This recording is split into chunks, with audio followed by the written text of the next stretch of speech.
SRADET ne doit pas se limiter aux seules compétences de la région, car il s'imposera à toutes les collectivités locales et à l'État.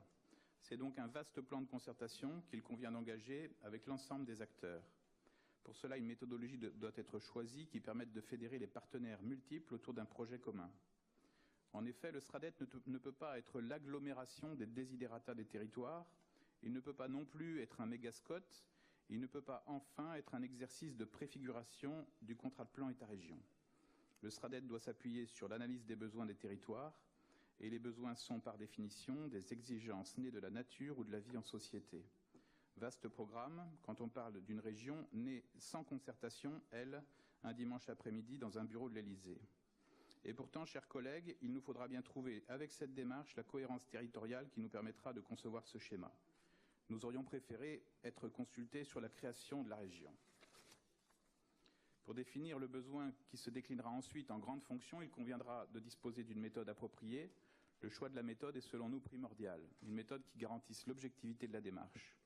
Car l'addition des subjectivités ne permet pas de construire l'objectivité, car la subjectivité des uns devient objective pour les autres, car le schéma doit faire fi des politiques publiques actuelles, le SRADET n'est pas une méga politique publique, car le SRADET doit faire fi des idéologies, comme le dit Jean-Pierre Raffarin, l'idéologie c'est quand la réponse arrive avant la question. Car le SRADET, enfin, doit laisser toute sa place à l'innovation.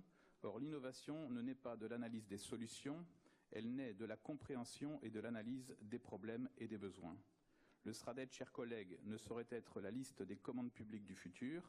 C'est un schéma durable qui doit rendre leur capacité d'innover aux concepteurs et aux aménageurs de demain.